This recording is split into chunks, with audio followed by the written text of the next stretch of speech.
this event tonight. We have a lot of events over the course of the year that feature candidates, interesting speakers on policy issues, social mixers, fundraisers, and so forth. I would just highlight one that is coming up this weekend that all of you are invited to, no matter your party affiliation, and that is at the Beebe Estate from 4 to 6:30 this Sunday. We will be having a candidate meet and greet that we are calling The Gathering in the Garden, and the weather looks great in that garden on that day, so please do stop by. We will have food, we will have drink. The most exciting news of all, we will have an ice cream truck with free ice cream, so bring the kids. Oh, not free, but definitely very, very reasonably priced ice cream. So that's who we are. If you are a registered Democrat in Melrose, please talk to me about joining the Melrose Democratic City Committee. If you don't want to join the Democratic City Committee, but you want to support what we do, events such as this, then give us some money. You can do that too. And an easy way to do that is right at the back of the hall, there are 2 QR codes, one for our mailing list and one for our donation page. You can hit that on the way out. And for those of you at home, hello there, those of you watching on YouTube and later on MMTV, you can go to melrosedems.org and find all of that information. I did want to address one question that somebody emailed before this and said, Jim, why is this happening in a church? And it's a really interesting question because there were concerns about those who might feel that this is a space of harm for those who are not Christian, for those in the LGBTQ community and so forth. I just want to say that we're in a church because it's actually not a good thing for us to do these events in public space because you cannot fundraise in public space. And churches provide a lot of, can't do political fundraising, I should say. Churches provide great space for all kinds of community groups. In the case of this church, we also have our wonderful AV set up here, and I would like to thank Bert Whittier and Corey Allen, who are manning the soundboard and the cameras tonight. So thank you. But I do want to say also that is a great question to bring up. So if anybody has any questions about diversity, equity, and inclusion in this party, please talk to me afterwards. We absolutely do not endorse any particular religion in this very secular organization. So with that out of the way, it is time for us to introduce our 2 candidates. And I really am torn in this election myself, I've got to say.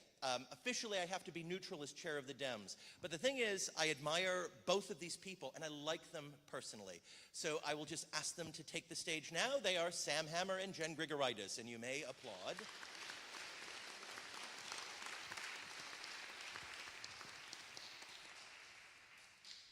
And now I'll just explain how our forum tonight is going to go. The candidates will first give an opening statement of 2 minutes each. It will then be followed by questions and answers. And the answers will be up to 3 minutes in length, and we're going to go back and forth between the 2 candidates. And I just realized we never conducted a coin toss to see who would go first. So who has a coin? Get it out. Here, I'll do it. I'm very neutral. So somebody call it heads is. And Sam is going to go first. So thank you very much. So with that, we can get started. I am going to remain seated here, so I'm going to be facing the candidates as I ask questions. Jeff Benaw here is going to be our timekeeper. So with that, Sam, you are welcome to give us your opening statement. Great. Thank you, and thank you for everyone coming tonight.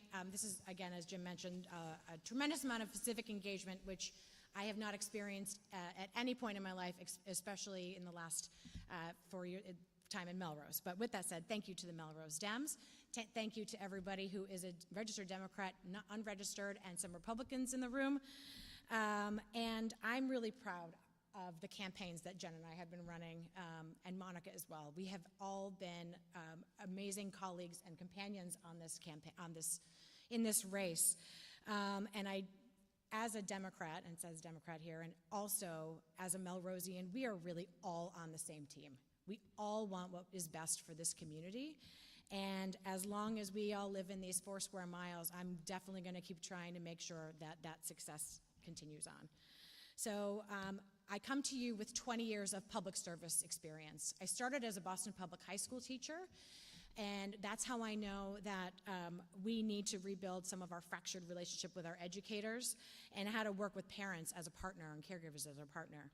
I then went to go work for the City of Boston in economic development and business development, and that's how I know how to work with small businesses in our community and bringing others to our community here. I then was at the table at the Commonwealth in our IT Secretariat after Governor Patrick passed a $1 billion bond to help make decisions on that investment while I was there. And also I was able to get $1 million of the $1 billion to build a digital services team of technologists, basically recruiting technologists to come from market rate to work for state government. I then went to work for the Office of Economic Empowerment at the Treasury, and that's how I know that we have work to do for our working families in Melrose, and to help those gain some economic opportunity in Melrose. And that's just some of the work that I've done. But I'm here tonight because this is my life's work, and this is my hometown. Thank you. Thank you. I just first want to thank Jim and the Melrose Dems for organizing tonight's event and giving us this opportunity. I've been a member of the City Committee since I moved to Melrose in 2012, and this group will always hold a special place in my heart. It was one of the first places where I was able to engage with fellow civic-minded Melrosians, and I'm grateful for this committee and for the work that they do, especially around engaging and educating voters. I'm honored to be up here tonight with my fellow Dem candidate, and also want to acknowledge our third candidate. I'm in Barbie pink. It is the summer of Barbie, and it's really exciting to be here in 2023 with 3 female candidates. So by way of introduction, I am Jen Grigoritis, and I am running for mayor. I want to talk a little bit about my values, which are shaped by being a Democrat, a Melrosian, and a public servant. I'm running for office because I believe government has a role in helping everyone improve our futures, and I believe that collectively we can do more than we can do individually. I see my commitment to public service as an opportunity to try to do better for everyone. I believe in leading with integrity, inclusivity, and accountability. And I believe that public service is an inherently optimistic endeavor. It is about believing that government can work, and it is about working to make government be about everyone in this room and in this community.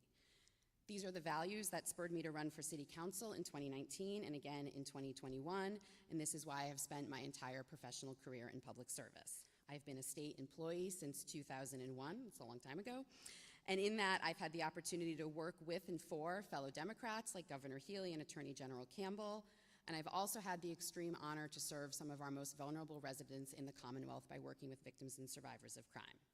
And it is because of this professional and elected experience that I believe we provide better services at every level of government for everyone when we combine a demonstrated passion and a commitment for working on behalf of our communities.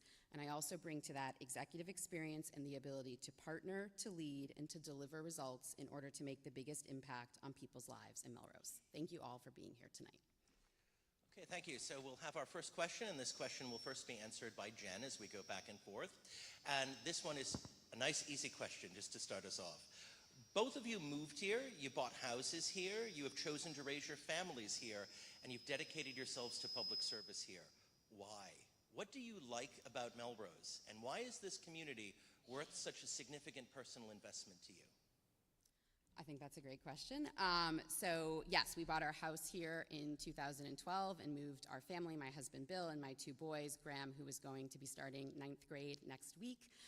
Pray for me at the high school, and Reed, who will be in 4th grade at the Winthrop School. And when we found Melrose, we thought we had found a hidden gem, and I think it's become a little less hidden as time has gone on, and we are feeling the effects of that. But this is a community that has a strong public school system, has incredible green space, has easy access to downtown Boston, and has a really rich history of civic engagement. I know we have a former mayor in the audience, some former councilors, a former acting mayor, and it's incredible to see all of the folks who continue to be engaged and contributing to our community. So I think that is part of what drew us into Melrose were the things, and what has kept us here are the people.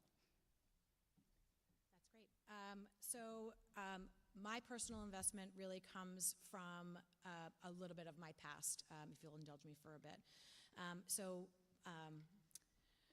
When I was born in Connecticut, and my parents divorced when I was 6, and not to air too much personal on YouTube, I stayed with my single mom who worked 3 jobs just to keep our family home, to no avail. I then moved with my father in Florida, a single father, to help him with his chronic illness at 9. And what I learned at that point was from them a lot of resiliency and hard work and stability. And what I feel that I've gotten from Melrose is all of those things as well. I finally have been in a place that I've established roots. I live in a neighborhood full of family. And that is why feel like this race is extremely important, because we have everything to lose and we have everything to gain from this community. Thank you. Thank you. So now that we've had the easy question, we'll move on to the harder questions. And the first section is going to be on the budget. So the first question will be answered by you, Ms. Hammer, first. So, looking at our immediate future, Melrose seems to be staring down significant property tax increases. Depending on which plan is enacted, the cost of replacing our public safety buildings will require a debt exclusion with an estimated cost of $641 to $875 per household per annum on average. To keep the city's operating budget in the black, the city may require a tax override that could cost as much as $600 per household each year. If you support passage of the Community Preservation Act, which would bring much needed funds for affordable housing, historic preservation, conservation land, and parks and recreation, that would result in further tax increases. Is this description of Melrose's future tax disposition correct? And if so, how would you convince voters to endorse this future? Great. So our financial stability is the number one question that I get from folks. It is a top priority for stabilizing our budget. Until we have a stable budget, we actually cannot begin to really reach our potential as a community. And so, in case I forget anything, please head to samfrommelrose.com/budget, where there is a 5-point plan on how we're going to do this work.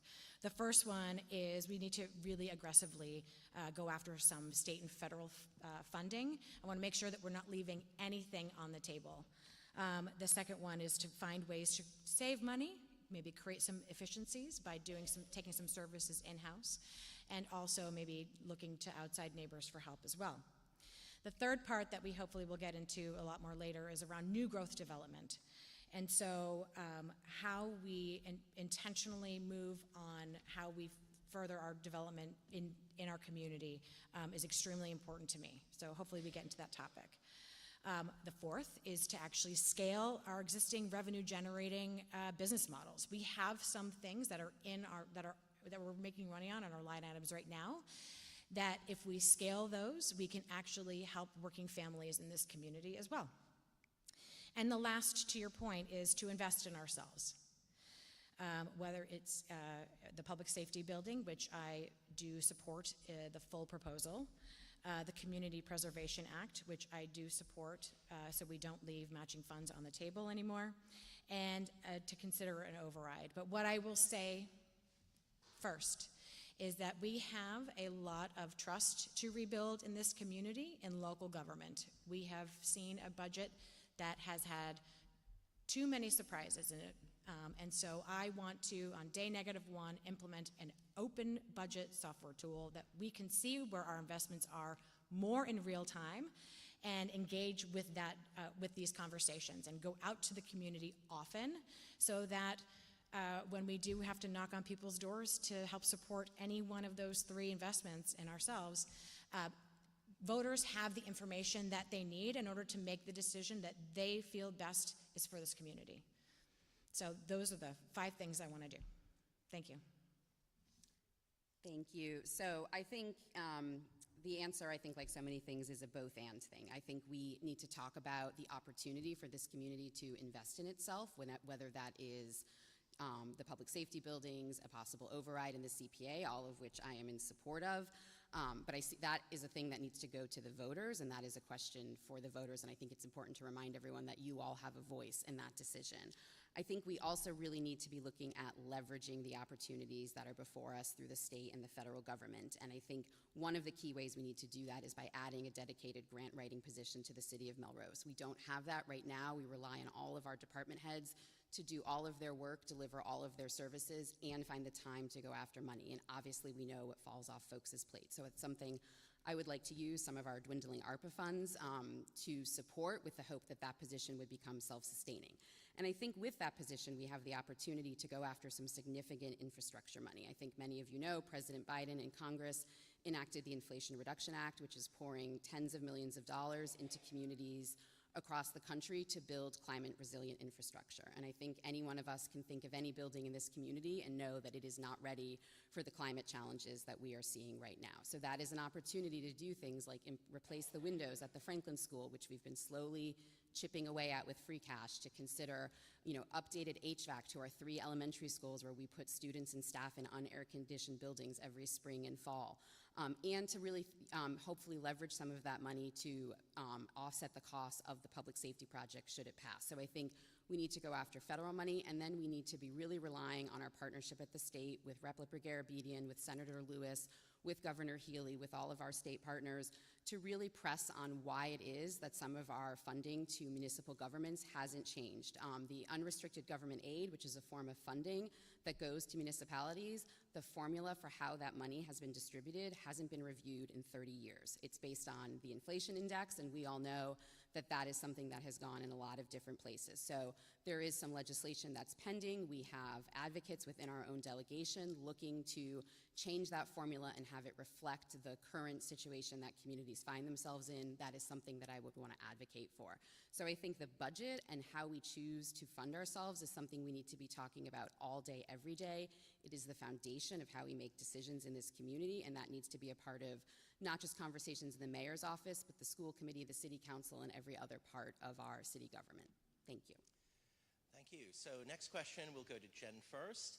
And you both referenced the public safety buildings, and that's what this is about.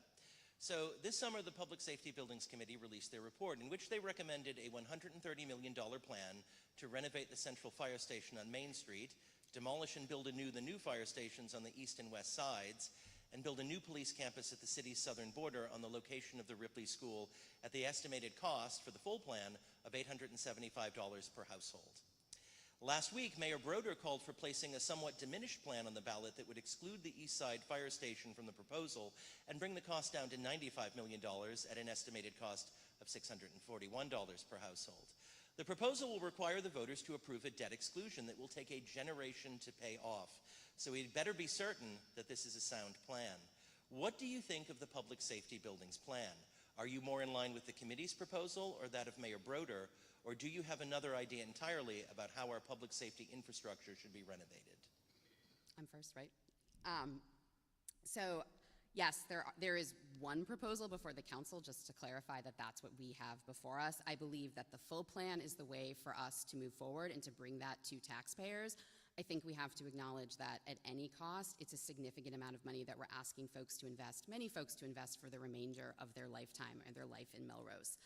So I think it's not just how do we fund this, but what are the other questions that we need to be asking, and how do we look at these challenges holistically so that we're not missing opportunities or forgetting to identify problems before they come before us. So the proposal that's before us involves moving the police station to the Ripley School. That property has some challenges with it. The first is that the land is currently partially controlled by the Cemetery Commission, so we need to make sure that those folks are engaged in discussions and prepared to come to an agreement with the city around that. We also educate students in that building. The Ripley School is rented out to the SEAM Collaborative, which provides special education services, including to Melrose students, and it's a source of revenue for the Melrose Public Schools. So while we're having these conversations about how we solve a very real problem that I don't think any of us disagree about the real need for public safety, we need to also talk about what are the repercussions of the decisions that we make. How are we making the schools whole if we take the Ripley back and use it for a police station, because we know that there are conversations around their budget. I also think we really need to talk about affordability and recognize that we're asking residents to make a big investment. One of the things that I've been talking with the mayor's office and the Council on Aging about is our water and sewer rates. We offer a discount to seniors. It hasn't been reviewed since 2016, and it is based on water usage numbers that reflect either one resident living in the home or maybe two adults living in the home. We know that that's not Melrose today. We have many multi-generational families living together, and so we need to constantly be looking at the details and figuring out how we make updates that reflect the community that we are and can hopefully make bigger investments more affordable for others. Great. So it is time that we make an investment in our our first responders. They deserve safe buildings and a safe workplace that respects the work that they do and the value that they give to our community. They invest a lot in us, and it's time we invest in them.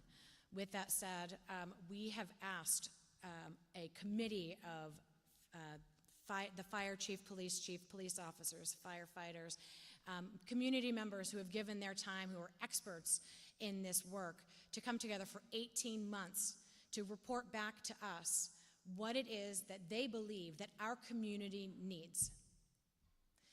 My job as mayor is to make sure that our firefighters and our police officers get what it is that they need in order to keep us safe and to keep them safe as well.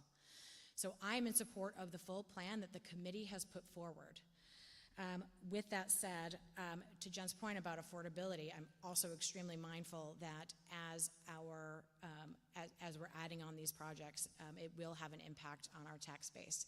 So I'd like to talk about this project within context of the current debt exclusion that we're paying off at the middle school, and the last final payments coming off of those in 2028 is a big one in 2029.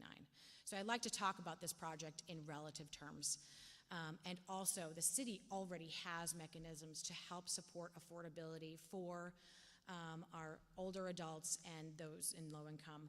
And one that I would really like to explore, it seems to me it's a little undersubscribed right now, is our tax deferral program. I want folks to know that they can defer their property tax, water, and trash pickup until they sell their homes. We need to just be able to market that a little bit harder, because I believe we need to start investing in the community that we want to have and that our first responders are asking us to do, because this is what they need. Thank you. So next question, also on the budget, transitioning towards the schools, and Sam, you'll be the first to answer. In September of 2022, Melrosians were shocked to learn that a school budget that was believed to be running a surplus was in fact running a deficit of over $2 million. Truth be told, the Melrose schools has traditionally always run at a deficit, so this rosy fiscal picture probably should have been viewed with suspicion long before the double accounting practices that produced it came to light. Why do you suppose it has been the long practice for City Hall to always have the schools carry the city budget deficit? Would it be your practice as mayor to continue this tradition, or would you reassess the city's budget holistically, make cuts from other city departments, and thereby ensure that our students get the fair and adequate education they are required to receive by law? Thank you for asking this question. I am a former Lincoln parent, now going into the middle school with 2 kids, and I have seen real life and what happens in those buildings and where our school investments are going. And what I would like to say is we need to overhaul our budget process. I say right now we budget our schools like we're walking uphill backwards. We don't know where we're going, we don't know what's coming at us, and we don't know when we're going to fall off this cliff. I have asked in this past year and advocated with other site councils from other schools in the district to support our principals, our building leaders, in presenting our school committee and the superintendent with a true needs-based budget. Without that, we have no idea what it would actually cost to run a safe and successful school district. I want them to come and tell this community honestly what it would cost, an extra 5, 10, whatever it is. We might not get there right away, obviously, but without an honest budget, we will never know how to get there. We'll never know where we're going. So that's the first step. And then the second thing that I want to mention is, again, about surprises.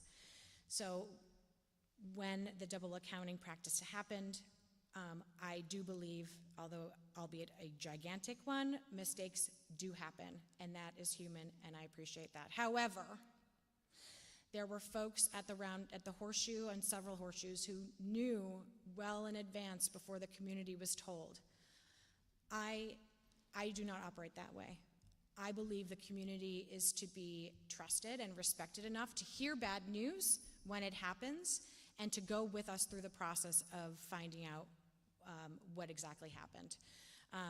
To me, waiting for a proper narrative or to wait to hear, to build a story for the community, eroded a tremendous amount of trust in the work that this community does.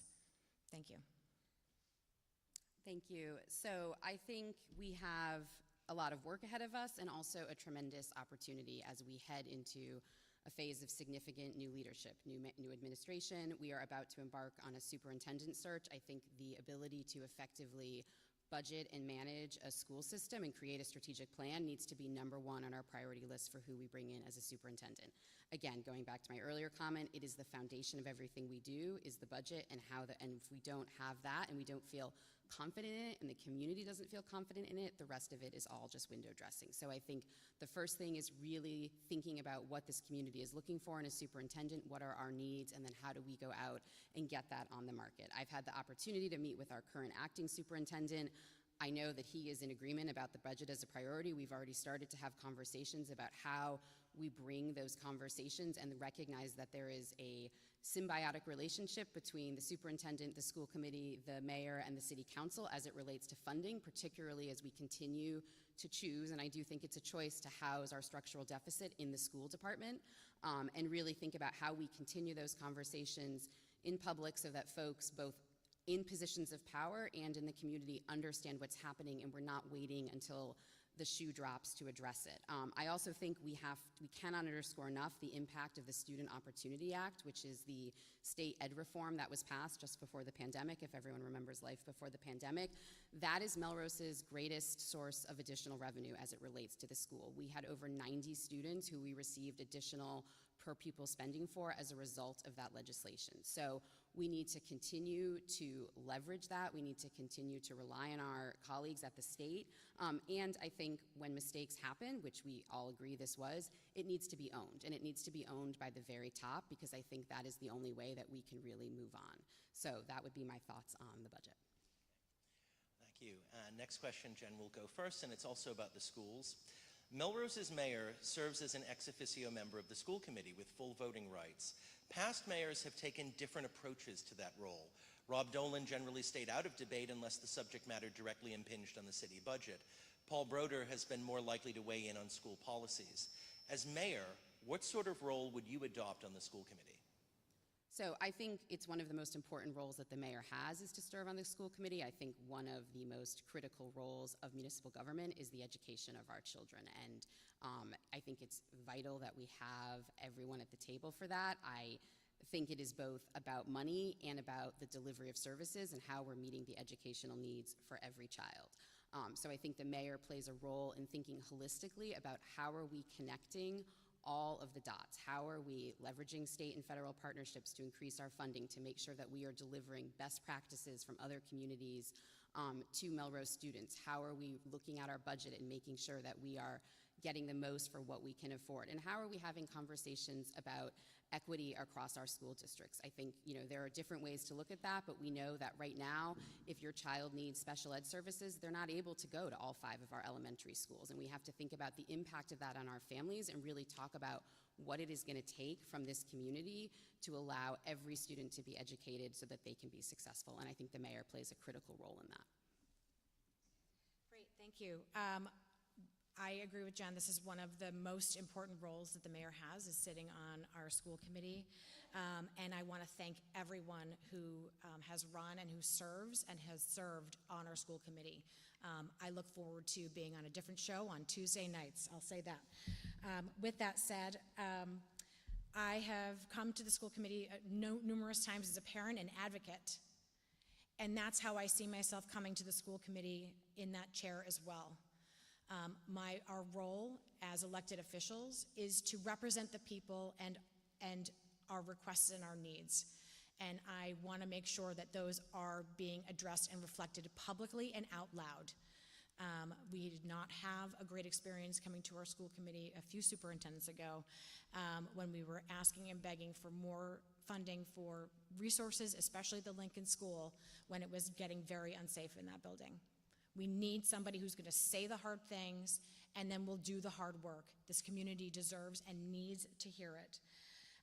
I also believe that I want to live in a city and in a community that educates as many of our own children as we can.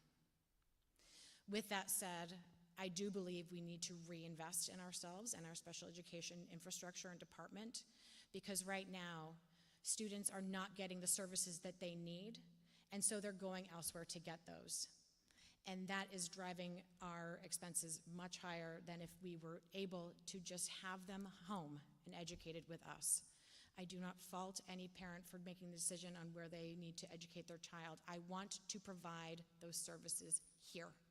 I want our families to trust us and to come home. Thank you. Thank you. So next question will be for Sam, and we're moving into the area of planning. So a year ago, the Melrose City Council endorsed a housing production plan that was written by the Office of Planning and Community Development after hearing significant and systematic feedback from hundreds of Melrose residents. The housing production plan contains dozens of recommendations that would increase Melrose's affordable housing stock.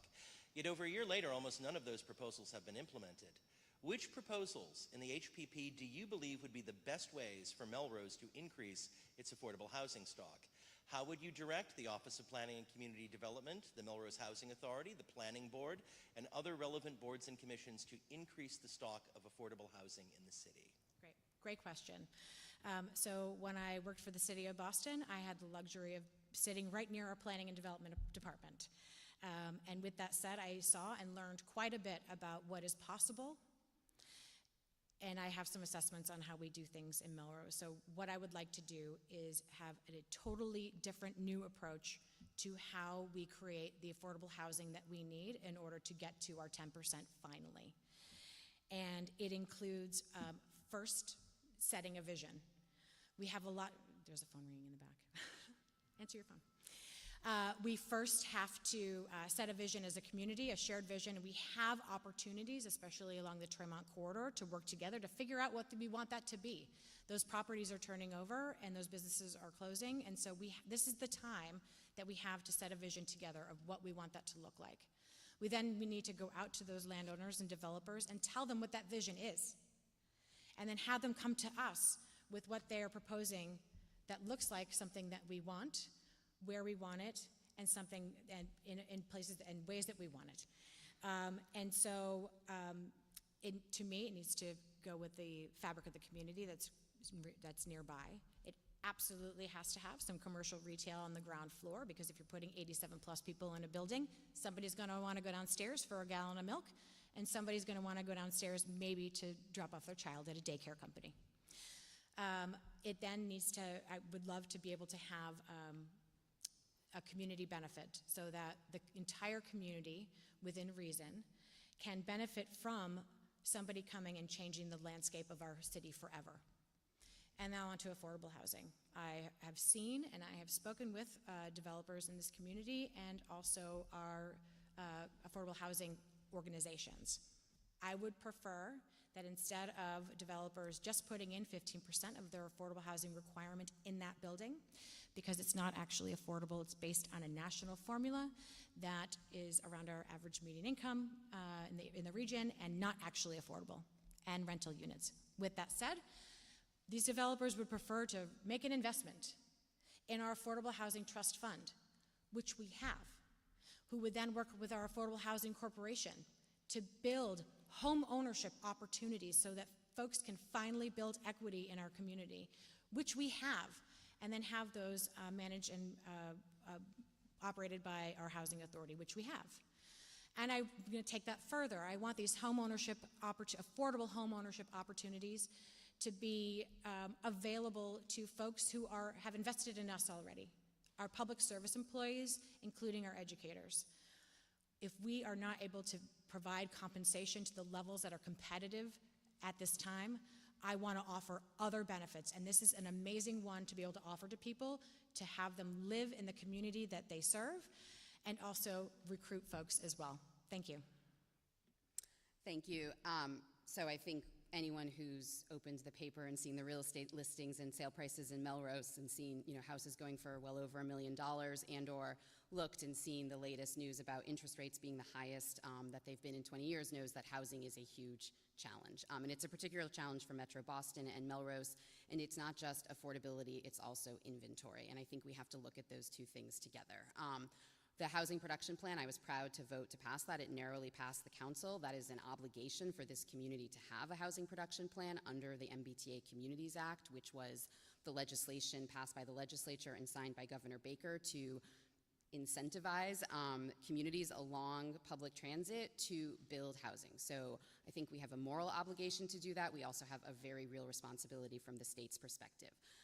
We need housing of all kinds in Melrose. Not everyone can or should or wants to own a home.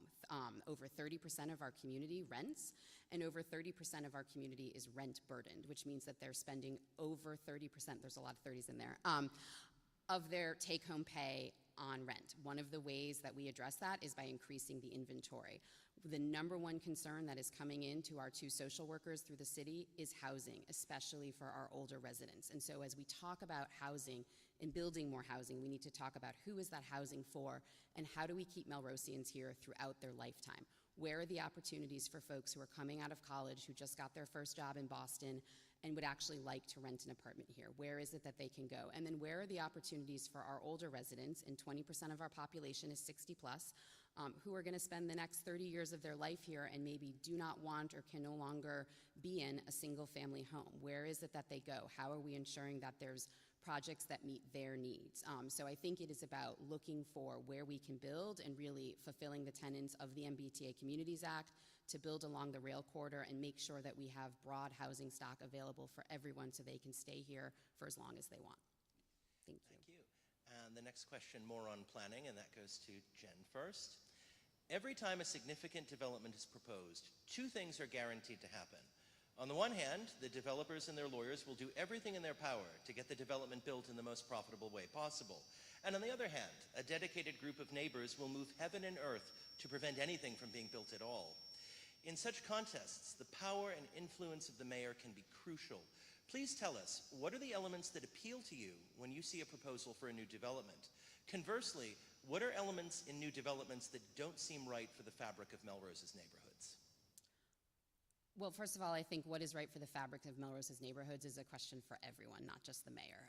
So I think part of it is that we need to really go back to basics about educating folks and informing folks about why we need housing. And I think there's a couple great organizations that are doing that right now, including one that's affiliated with religious institutions, the Greater Boston Interfaith Organization's Housing Justice Program. So I think there's a lot of education that we need to do for our community around why it's so important that we build housing and why we continue to be in compliance with the MBTA Communities Act and meeting, if not exceeding, our affordable housing requirements. One, because it makes us less vulnerable to the developments that folks don't want to see, which are the ones that are 40Bs and get forced on us with very little control and oversight.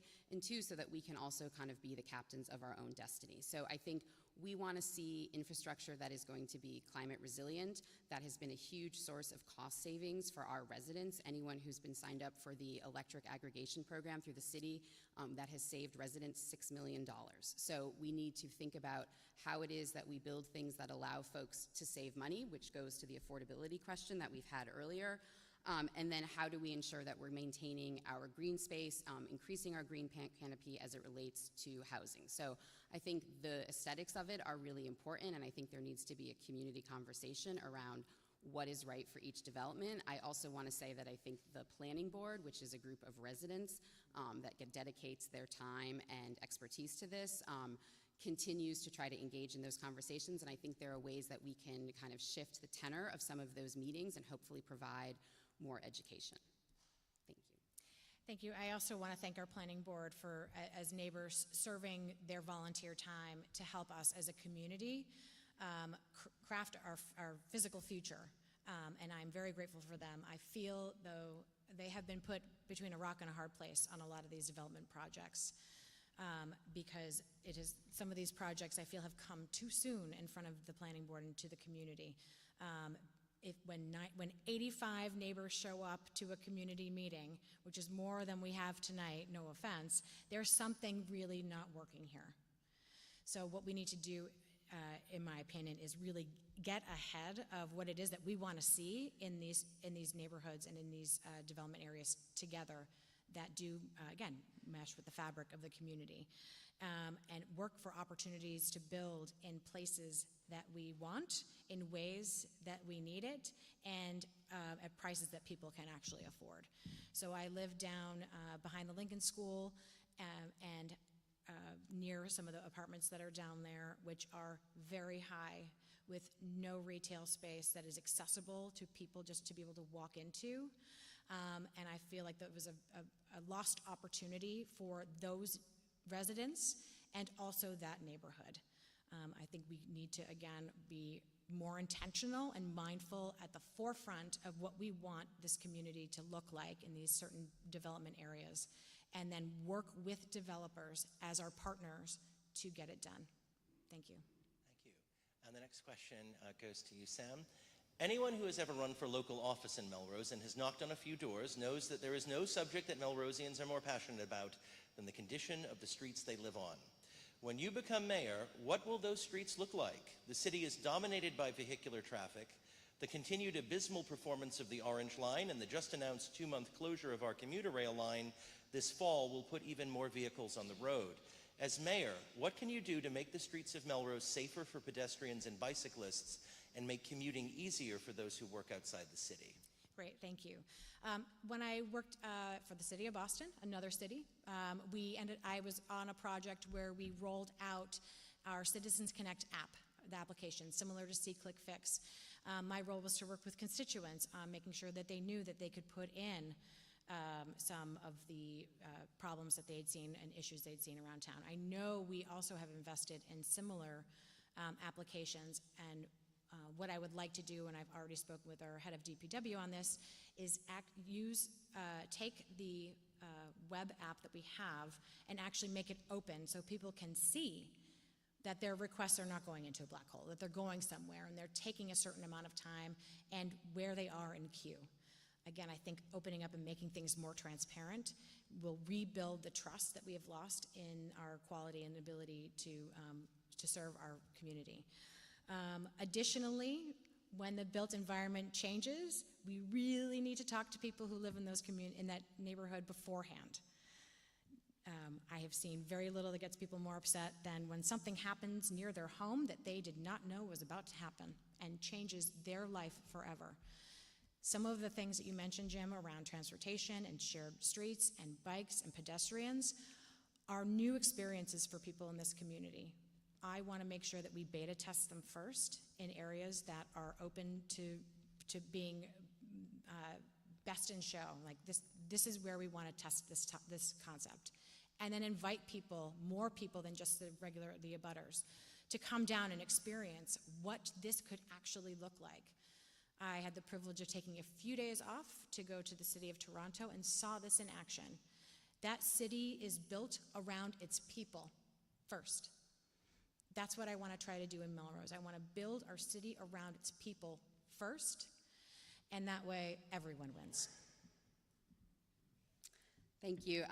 As both a ward councilor who has filled a lot of pothole requests and somebody who lives on Lebanon Street, which I don't believe is known for being a slow street, this question resonates with me. And I think it's that we need to really have a vision for where we want to get to as a community, where our streets are safe for all of its users, for vehicles, for pedestrians, for cyclists, for folks that have limited ability to get around, and for those that are using strollers. And I think that one of the things that I would want to set out for the city is a Vision Zero policy, where we aim to get to the place where we have zero traffic incidents and zero traffic fatalities. And that involves all of us working together and having a holistic plan. And the way I think we deliver that is by having a dedicated position within the city. Again, I would look to funding it with ARPA money and hopefully then grant funding.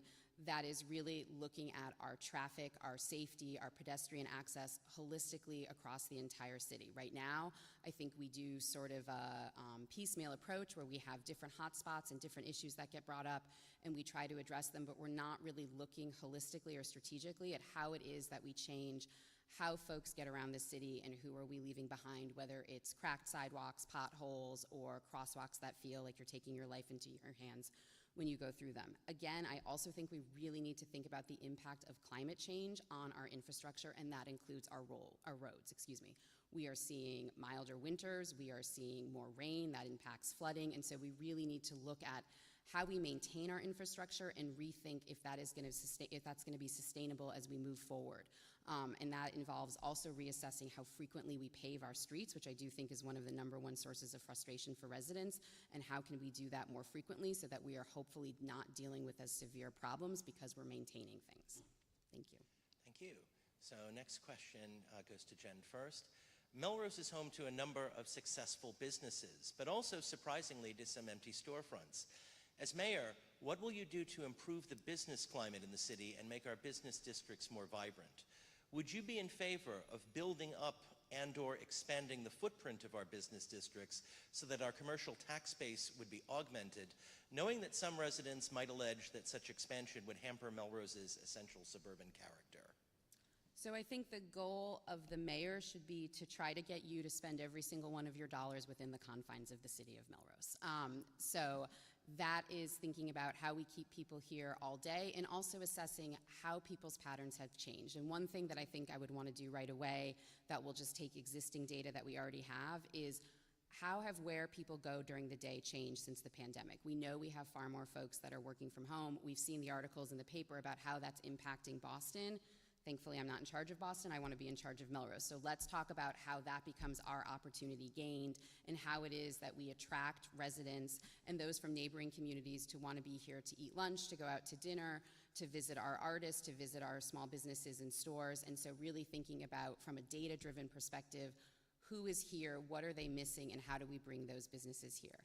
I absolutely think we can expand our commercial retail opportunities. I also think we need to recognize that our city is 95% residential, and so even if you change that fivefold, you're still largely relying on residents to be the bulk of your tax base. But I think the more we can encourage people to spend every single dollar in Melrose and to be seen as a regional destination, that benefits our small businesses. I also think it's really important to listen to those businesses about what it is that they need. I was really proud during COVID to partner with fellow city councilors to reduce some of the fees that we charge to businesses as we recognized that they had taken significant revenue loss while they weren't able to be open. So I think we need to be constantly assessing what is the business community's needs, what is residents' needs, and how can we bring those two things together. Great. I am known to be a yes person. So when a business comes to me and says they want to open in Melrose, I'm going to figure out how to do that. And I refer to the city of Boston because that's where I did it. One of my first projects when I started there was on the downtown crossing neighborhood, when there was a hole in Filene's basement where that space was. And the retailers and small businesses that were there were starting to get suffocated out of the area and their sales were dwindling. So our team put together a few things at one time. One was that the city offered promotion, worked with these retailers on promotional activities to drive the 100,000 people who were coming through there to stop and stay and spend money. They also worked to make sure that the hole in Filene's space in that area was not a blight on the community. So we wrapped it with art around the scaffolding so that it was more visually appealing, which is exactly what I had worked on Essex Street with you, Jim, and Bob Bell in the corner on our Essex Street project. We can do public art and put beautiful things and honor the businesses that were there and the history of that building while construction is going on. It's in the heart of our community. We can certainly do this work to make sure that it is appealing to people and not unattractive to be around. The other thing we did was we had events in Downtown Crossing as well. So we had our first open band beer garden situation. The mayor was there, played some drums. It made people stay and spend money. We also worked with empty storefronts, the landlords of empty storefronts. We had some really big ones and helped put art in those as well, so that again, we didn't have a giant fluorescent sign that said for lease. We had beautiful, beautiful art instead. All during the Great Recession, all while working with those businesses and that community to pass a business improvement district. asking those landlords to essentially pay more in their taxes, which they would offset to their retailers, in order to make the future of downtown Crossing what it is today, with folks who are extra people on hand in vests who are there to help navigate, make sure it's clean and beautiful, and it also happens to be a pedestrian street, but that's for another time. But I've done this work, and that's why I use these examples of what we want to do in Melrose. And also, I've also been reached out to by a food vendor who would like to come into town as well. And that's before I'm even in that seat, because people know me and my reputation for being a yes person, and I will help you get the economic opportunity and build the wealth that you need in order to thrive. Thank you. Thank you. So in our final section, I guess you could put it under social climate is the theme here. So Sam, you answer first for this one. Melrose has been in the local and national news a few times over the past few years, and frankly, usually for embarrassing reasons. At such moment, this community was depicted as divided in a never-ending culture war. As you look out at the city, do you believe that the people of Melrose are fundamentally united or divided? If divided, where do you see the biggest divisions? If united, what are the commonalities that draw Melrosians together? Great. I'll start with commonalities because that's the easiest part of this difficult question, which people love this community. Once you come here, you don't want to leave. And so there have been, in my opinion, a few decisions that were made in the last 4 years that have pitted this community against each other into false dichotomies. You are either this or you are that. And both have caused a tremendous amount of friction between, again, another false dichotomy between old and new Melrose. Those are not real dichotomies to me. We are 4 square miles of a community that has to live together, and we have to figure this out. With that said, through a Melrose Together volunteer opportunity, which helped us connect people with means with people who needed support during COVID, we moved into creating a space for people to come and talk together. I have found that when people come and talk together, that is when progress gets made. That is when hearts and minds are actually changed. And if we continue to shut people out of a conversation or force them into a false dichotomy, we will never get there. We will continue to perpetuate the news that we unfortunately had in the past 4 years. We have to bring people to the table to engage them early in the process, especially people we don't agree with. So the next part of that conversation was a conversation project that the city actually funded. So we do have 20 trained facilitators, neighbors, who can help facilitate these difficult conversations for us. Some are in the room right now. That is the work we need to do together. We are only 4 square miles. And also, one more last thing on this division, what I have found is that when we live in an electric divisive community, it is less safe for people that we're actually trying to protect. It makes this people start to walk around in fear. And I do not want to live in a community where anybody is walking around in fear. We need to work together and bring people closer, open our tent, as we have tonight, to non-Democrats in this room, so that we can finally come together as a community. I'm not going to say we agree on everything, but it needs to be a safe community where people feel that they do not have to walk around in fear. They feel confident living here and that they belong. Thank you. I think Melrosians are united in their love of this community and in their belief in a shared future that only gets better. I think there can be disagreement on how it is that we get there. I think that as long as it's a productive and healthy and safe dialogue, can make us all better. I think it's an opportunity to hear from different perspectives and also to really look around and not just make sure that everyone is at the table, but recognize who historically has not been at the table, and how do we not just add seats for them, but elevate their voices to acknowledge all of the times that they haven't been included. I think that is something that we can do and should do, and I think that we also need to recognize that moments of discomfort can be worth leaning into so that we can come out with a more productive, holistic, and better decision in the end. So I think that this is a community that is excited to take control of its future and sees a lot of great things happening and is ready to deliver on that. Thank you. Next question, Jen starts. A week ago, you both participated in a candidate forum on racial justice.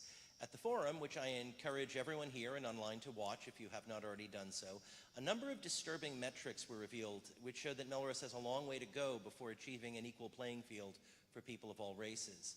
Many of these problems seem intractable, but some could be alleviated through the office of the mayor. Please tell us what you can and would do as mayor to make this a more racially inclusive community in your first year in office. Thank you. That is a great question and something that I think I bring a wealth of experience to in my role at a state agency where we implemented a DEI strategic plan for the agency. So I think that is something that the community needs. I think it's partly just first recognizing that the lived experiences of everyone in this community are not the same and they are all equally valid, and going toward all work with that lens.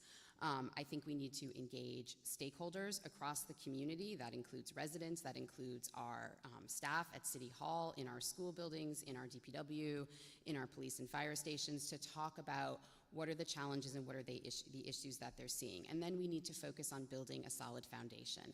And that involves training for everyone, all staff, and also opening that up to residents, and then doing a complete equity assessment of all of our policies and procedures. When you think about the work of government and how you interact with them, it's often through a form. And we need to look at those forms through a DEI lens and say, who are we missing? Who are we not including? Why are we not using gender inclusive language? Why are we not offering up the ability to have this translated for those for whom English is not their first language, which is 5% of our community? And then who have we historically sidelined, and how do we add their voices so that they are centered in the decisions that we're making? So I think it is looking at everything from our hiring, retention, training, and promotion practices to how we procure for goods and services in this community, and to how we maintain our buildings and what it is that we're centering. So that is how I would want to start, is both with a holistic DEI strategic plan with community input, and then with a top-to-tail review of the City of Melrose's practices and policies. Thank you. Sam. Can you hear me okay? Last week's forum was 90 minutes, not 3, so I encourage you all to watch as well. And it was hosted by 3 volunteer organizations made up of this community, 3 community organizations, which is wonderful. And also very telling to me that we need 3 community organizations to talk about racial justice in this community. So we have a lot of work to do, and it's a very important topic to me. So in case I forget anything, head to samformelrose.com/equity, where I have published an entire equity agenda, which includes partnering with the community and bringing up, resurrecting an equity task force made up of department heads and community members and experts in this field to really guide the agenda and make sure that we are following through with the things that we've said. We have had some amazing work done by volunteers on our Racial Justice Task Force in the past. They've produced some great assets for us to look at, including the data that you've put together. It's time for us to do the work. It's time for us to where the rubber meets the road, so to speak. And part of the plan includes empowering and strengthening the fabric of our community. So also, as our DEI content creator for my current department of 300, we have intentional monthly messages and meetings, virtual meetings throughout COVID. And that's just who we are. That's who we are now. That's what I want Melrose to be, where we are talking about these issues and talking about elevating voices all of the time.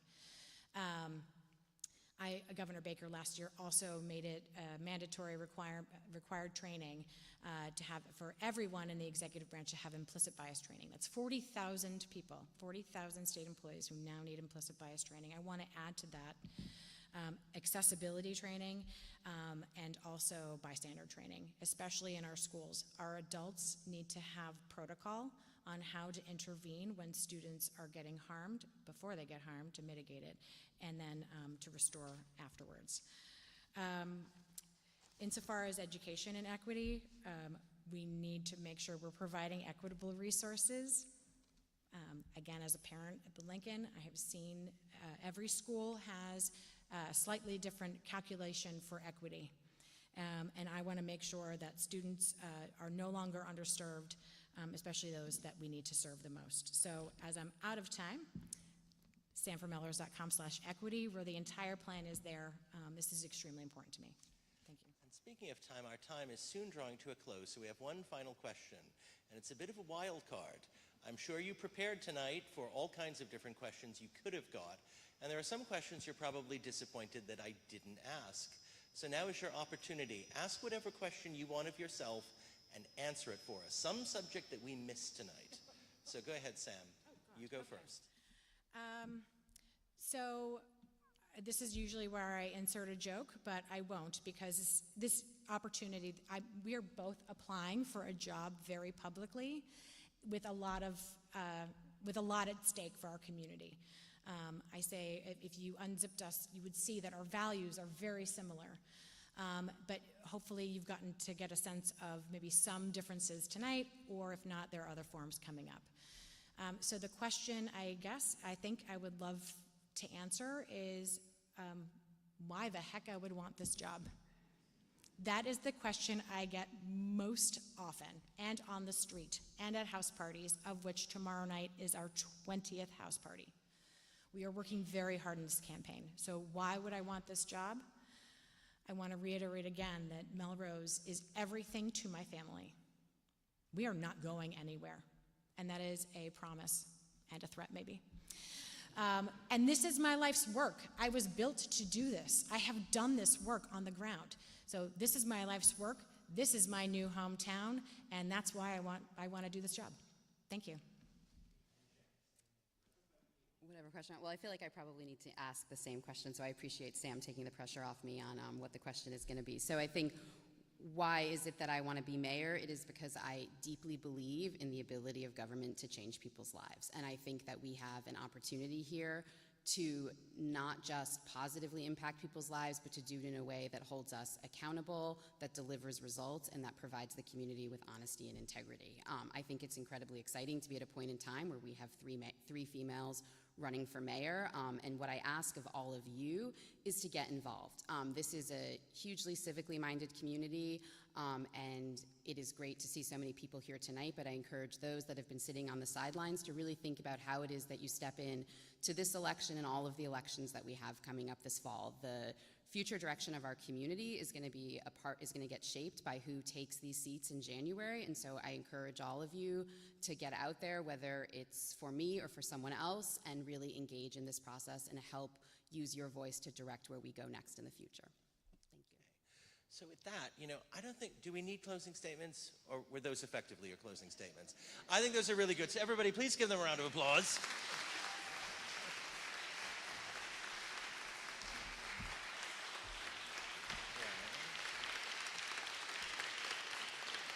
Right. Great. So thank you so much, everyone, for coming out. Just a couple things before you go. I actually wanted to underline a couple things that were said there. First of all, Sam, you said you're not going anywhere. Jen, I hope you don't go anywhere, because here's the thing. I believe one of the women on the stage is going to be the next mayor of Melrose. I don't know who that is. Don't know who it is, but it's one of them. And for those of you who are Democrats, and really everybody in Melrose, once that person becomes mayor, we will support you 100% all the way. And for the person who doesn't become mayor of Melrose, we will support you 100% all the way, whatever you do in this community. So,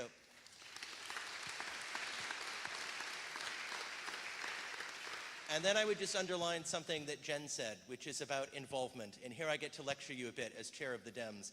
I think you're taught when you're a kid that the end-all be-all of living in a democracy is voting.